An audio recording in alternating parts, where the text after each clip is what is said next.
सड़कों पे ललकारता दंदनाता घूम रहा है, आप क्यों नहीं उनको जवाब दे देते हो? उनको ललकारने दीजिए प्रभु, उनसे हमें नहीं सीखना है। हम झूठ फरेब की राजनीति नहीं करते हैं कि 4 लाख लोगों को कहें कि हम आपको भोजन उपलब्ध कराएंगे और आपके अंधेरे में यूपी ओके, आपके मित्र वीरेंद्र जी भी आ गए डिबेट में, और आज बहुत ही शानदार डिबेट है। मैं आप सबको अप्रिशिएट करता हूं कि एक मूल्यवान सुझाव आप सब रख रहे हैं और आगे के चरण में भी आप रखेंगे, मैं अपेक्षा ही करता हूं। वीरेंद्र जी आ गए।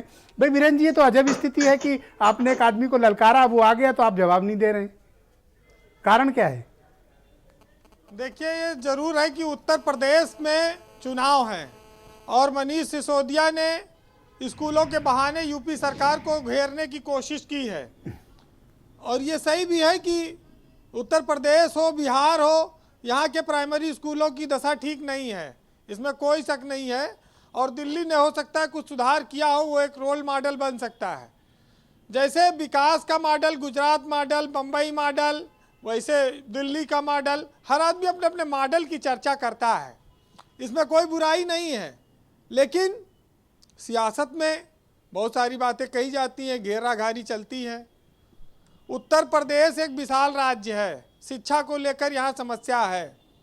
आज लखनऊ में इस जाड़े में स्वेटर और जूता नहीं बट पाया है स्कूलों में, ये सच्चाई है अभी तक। जबकि 1 जुलाई को जब स्कूल खुलते हैं या आता है सत्र, तब ये होता था। तो कापी किताब, सरकार की नीयत अच्छी है, वो स्वेटर देना चाहती, जूता मोजा देना चाहती, बस्ता देना चाहती है, लेकिन जब कमीशन खोर बंटने दें तब सबसे बड़ी समस्या ये है हर जगह। अच्छा, आप ये बताइए कि ये सरकार जब सत्ता में आई थी तो इसने कहा था हम प्राइवेट स्कूलों पर नकेल कसेंगे, फीस वृद्धि पर हम नकेल कसेंगे, नकेल कसा। आज कोरोना काल में स्कूल बंद हैं लेकिन फीस चालू है। उत्तर प्रदेश में बताएं किस स्कूल की फीस इन्होंने रोकी? स्कूल अपने कर्मचारियों को 50% ही तनख्वाह दे रहा है, लेकिन बच्चों से फीस पूरी ली जा रही है। यह शिक्षा व्यवस्था का क्या कड़वा सच नहीं है हमारे यहाँ का? इस पर कोई बोलेगा? हमारे यहाँ एक कमेटी बनी है, सरकारी स्कूलों में क्या भुसैला नहीं बना है? क्या तबेला नहीं है? बहुत सारी खबरें आती हैं, प्रधान जी का तमाम जगह कब्जा है, तमाम जगह गोबर पाथा जाता है प्राइमरी स्कूलों की दीवारों पर, और मिड डे मील के चक्कर में बच्चे आते हैं, ये सब कहा जाता है जी। दूसरी एक बात, उत्तर प्रदेश में शिक्षा मित्रों का इशू है, बहुत बड़ा इशू है। 1,37,000 शिक्षा मित्रों को समायोजित किया था अखिलेश यादव सरकार ने, 40,000 रुपया महीना उनको दिया जाता था, सहायक अध्यापक बनाया था। आज शिक्षा मित्र 40,000 से घटकर 10,000 पर आ गए हैं, क्योंकि सुप्रीम कोर्ट ने उस मामले को खारिज कर दिया था और सरकार से कहा था कि इस पे आप स्वयं निर्णय लें। तो सरकार ने उनकी तनख्वाह 10,000 कर दी। तो ये क्या सच्चाई नहीं है? शिक्षा मित्रों के समायोजन पर कब चर्चा होगी? जी। आज मनीष सिसोदिया आए, दिल्ली का शिक्षा मंत्री हैं, उप मुख्यमंत्री हैं, वो आए और उन्होंने कहा कि भाई हम चुनौती को तैयार हैं, आप बताइए। तो उत्तर प्रदेश सरकार को हिम्मत दिखानी चाहिए थी कि हमारे मंत्री जी आते, आगे शिक्षा मंत्री आते, सिद्धार्थनाथ सिंह आते और बताते कि तुम्हारे दिल्ली के स्कूलों में यह समस्या है, या आज उनको जाने नहीं दिया गया कहीं।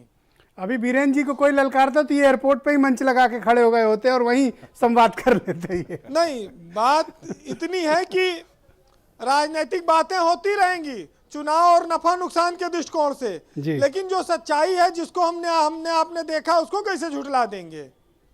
आप बताइए। आज कौन नहीं जानता है? उत्तर प्रदेश के किसी भी आप प्राइवेट स्कूल में चले जाइए या दुनिया में या देश में चले जाइए, तो वहाँ प्रिंसिपल आपको क्या बताएगी कि आपको सारी चीजें स्कूल से लेनी पड़ेंगी, चाहे नोटबुक्स हो, स्कूल यूनिफॉर्म हो, जूता हो, मोजा हो, बेल्ट हो, बैग हो, सब। और जब पेरेंट ये पूछता है कि पढ़ाई, तो कहीं पढ़ाई के लिए ट्यूटर रखना पड़ेगा, वो आप अपने आप देख लो। यही तो है जी, इसके अलावा तो है नहीं। और प्राइवेट स्कूलों का हाल, तो अगर कोई सरकार या देश की सरकार शिक्षा के मामले पर गंभीर है तो पूरे देश के स्कूलों की किताब एक कर देनी चाहिए हर क्लास की, जी जिससे कि जो ये प्राइवेट स्कूलों की कालाबाजारी है किताब खरीदने से लेके, तो ये समाप्त हो जाएगी। एक देश एक पाठ्यक्रम, ये समस्या खत्म हो जाए। लेकिन समस्या ये है कि सरकार चाहती नहीं है। तो ये वो मनीष सरकार कर नहीं सिसोदिया पाती। को जवाब क्यों नहीं दे रहे हैं ये लोग, कारण क्या है? देखिए, आम आदमी पार्टी आक्रामक है। मनीष सिसोदिया ने आमंत्रण स्वीकार किया, लेकिन मेहमान नवाजी यहाँ नहीं हुई। उल्टे पुलिस ने उनको रोका और उनको मूवमेंट नहीं करने दिया, वो स्कूल नहीं जा पाए।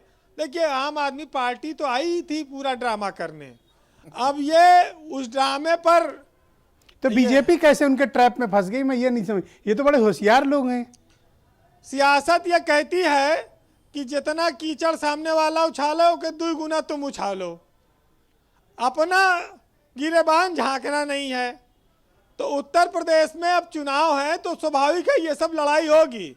और कौन नहीं जानता है कि आम आदमी पार्टी शिक्षा के मुद्दे पर, फ्री बिजली के मुद्दे पर, स्वास्थ्य के मुद्दे पर इनको घेरेगी। और आज ये इसकी पहली शुरुआत है। तो बीजेपी के सामने संकट तो है भाई, 250 यूनिट जेका बिजली फ्री मिले, वो क्यों नहीं लेगा? किसको बिजली फ्री नहीं चाहिए उत्तर प्रदेश में या देश में? तो दिल्ली में तो दे रहे हैं ना। तो समस्या तो आएगी, चुनौती तो है, जी वीरेंद्र जी। निपटना है। जी देखिए, हमारे यहाँ एक पत्रकार और एक मास्टर का संवाद हो रहा था। तो पत्रकार ने कहा, देखा, पत्रकार एक स्कूल में गया तो देखा कि चपरासी जो है वो चीड़ के पतीले पर दंड पेल रहा था और हेड मास्टर रोटी बेल रहा था और सारे मास्टर मिलकर खाना परस रहे थे। और इस तरह से सरकारी स्कूलों में शिक्षा के बादल बरस रहे थे।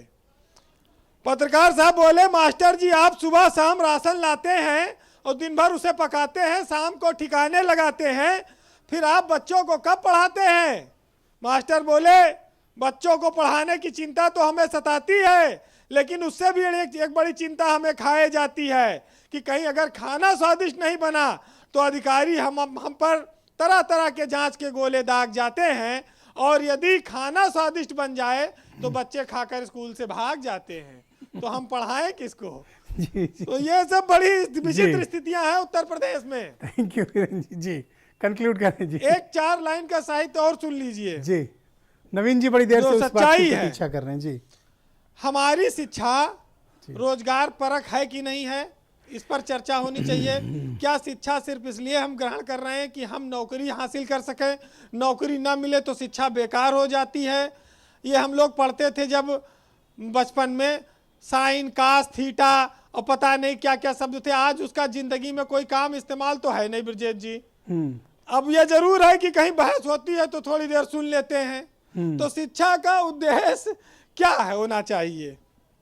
देखिए, मैली रही कमीज धुलाई के बाद भी और वो भीख मांगता है कमाई के बाद भी, और रिश्वत का बोलबाला है हिंदुस्तान में और मिलती नहीं है जॉब पढ़ाई के बाद भी, और डिग्रियां बिकने लगी हैं कौड़ियों के दाम पर, और पान खा के थूकता हूं मैं ऐसी नौकरी के नाम पर। थैंक यू वीरेंद्र जी, बहुत बहुत शुक्रिया आपका, बहुत बहुत धन्यवाद। वंशराज दुबे, मैं आपसे समझना चाहता हूँ, ये बात निकल कर सामने आई और आरोप लगा